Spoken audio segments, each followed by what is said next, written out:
People say, my home is my castle. But would you let strangers into your castle? Would you let them live next door? That sounds like a terrible idea. Still, that's how house hacking works in practice. I quit house hacking.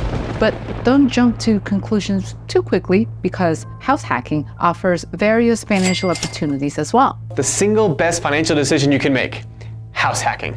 So is this an ugly practice to avoid, or is it a great financial decision? Let's find out. So first things first, what is house hacking exactly? Basically, it means generating income from a home you live in. You can do so by buying a multifamily house or an apartment building and renting out parts of it to make some money. For instance, you might live in one unit and rent out the other.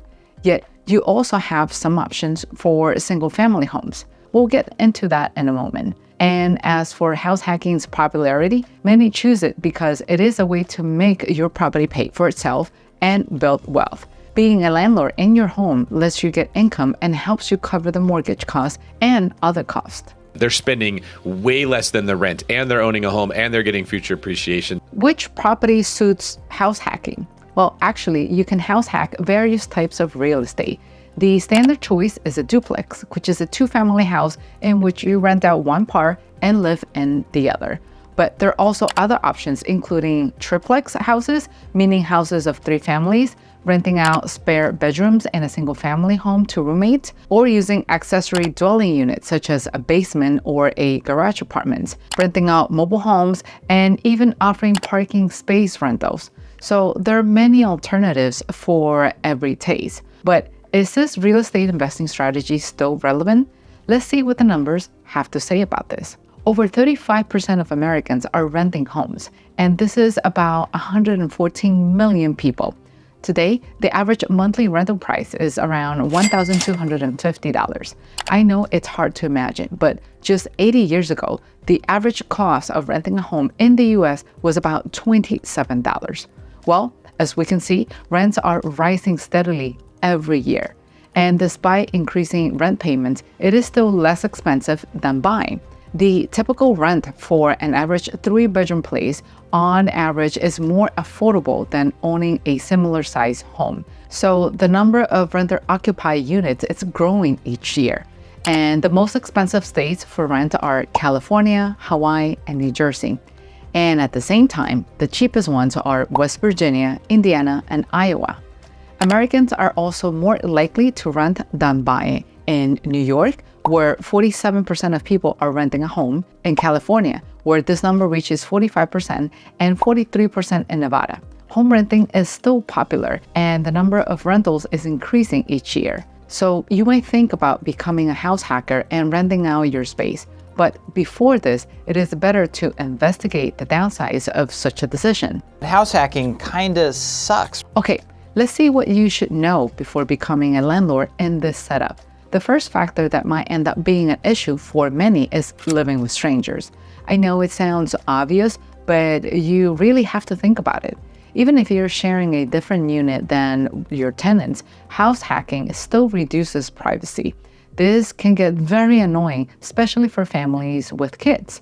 Besides, it is not entirely hands-off, as any rental for that matter. While house hacking income is considered passive, you will still need occasional maintenance or property management. Of course, you can hire a property manager to handle these tasks, but it is obviously going to reduce your earnings. And another potential drawback is an always present financial risk. House hacking depends on consistent tenant payments, yet there is always a chance of late or missed payments. This is a crucial factor, especially when you need to pay off your mortgage debt. Besides, you might face some conflicts or get into other nasty issues with your tenants. And if you do, you have to remember that they are literally living next door. So it's better not to get it out of control. One more thing you should remember is your property wear and tear risk. Renting often requires owners to handle regular upkeep in the property. And these are extra expenses you have to consider. At last but not least, you need to maintain professional relationships.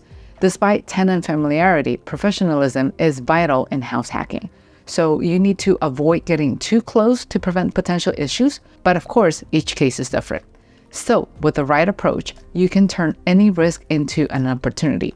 And despite these negative factors, people still choose house hacking as one of the ways to invest in real estate and make it more affordable, especially with the current interest rates. This is the best way to invest in real estate because it gives you the ability to start investing with almost no money. 10.6 million Americans earn income from rentals. On average, one landlord has around 3 properties and an average income of about $97,000 per year. That doesn't sound bad, right? So let's take a closer look. Imagine a house priced at $200,000 and you take out a mortgage for 30 years with an interest rate of 6.7% and a down payment of $40,000. In this case, you get an estimated principal and interest payment of around $1,032. Plus, in most cases, you will have to pay property tax and homeowner's insurance. In total, you will have to pay around $1,230 monthly for your mortgage. Also, we should add at least $1,000 annually for the maintenance costs. This will raise your monthly expenses to $1,300. And let's imagine a good scenario where you have a permanent renter paying you $1,500 monthly. In our example, we see a realistic scenario where you can cover your monthly mortgage payment, live in your house for free, earn a bit on top of it, and make money on real estate appreciation over time. You can also increase your income if you rent out a parking spot or a storage, for example. Besides, you can always get more properties using a HELOC or a cash out refi. Yet, don't forget that the more houses you get, the more debt you take on, which might put too much pressure on you, not only in terms of debt, but also in terms of administration and accounting. This kind of pressure was one of the main reasons why I decided to sell my 17 properties. I shared the details on my strategy in this video, so feel free to check it out after watching this episode. But in any case, you can get great benefits with house hacking if you're fine with all its downsides. So before you have any specific expectations about the amount of money you can earn, do your calculations. Because with the current rates, you might not get such a high return as many experienced before, unless you're living in some areas where the rent is constantly rising. If you find a good deal, a stable passive income won't be the only benefit of house hacking. Another advantage is that house hacking can let you gain equity faster. The extra income allows you to pay off your mortgage faster.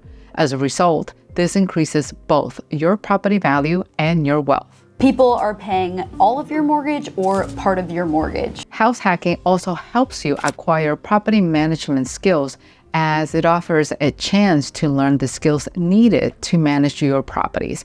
You will handle advertising, tenant screening, agreements, upkeep, and property finances.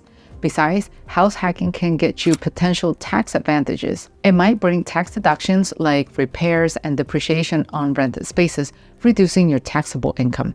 And finally, house hacking often simplifies financing.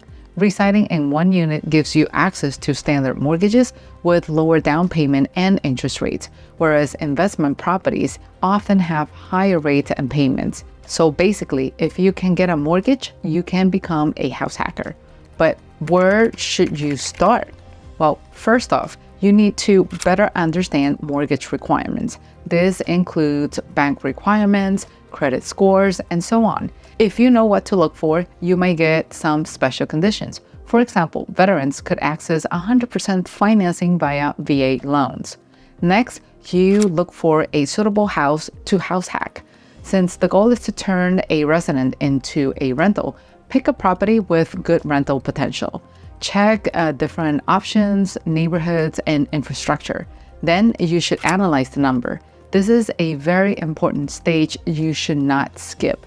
You need to calculate potential income before getting into this adventure. Pay attention to possible extra payments and expense you may need to face later on. When you're ready, finalize the purchase and renovate your property if needed and move in. You should also consider doing enhancements to the property as a way to increase your potential rental income, like improving the bedroom, basement, or attic. Finally, you need to find an appropriate tenant, but before this, you should check landlord-tenant laws and the Fair Housing Act to help you prevent any legal issues. Once you have that covered, Finding a tenant is just a matter of time, especially with all the tools we have available. Owning real estate has never been more difficult, but with house hacking, the possibilities are endless. If you want to live in your house for free, you must know a few more things. The first logical question is, what strategies should you choose for a successful start? Here are 5 ways to begin smoothly. Choose a house hack with spare bedrooms. Even in a single family home, you can have roommates if it's okay with you.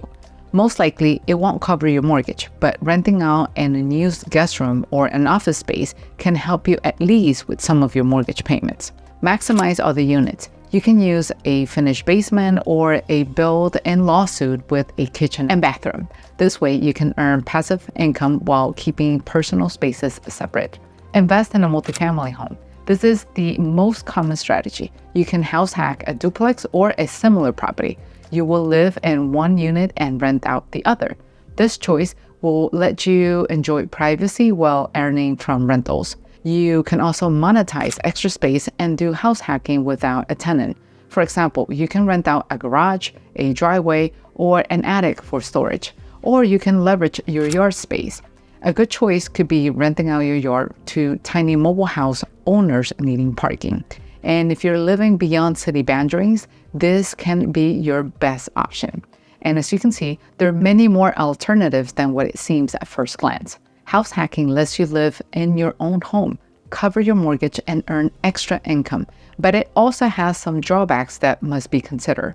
For me, the biggest inconvenience is letting a stranger into my home. What do you think? Is house hacking worth it?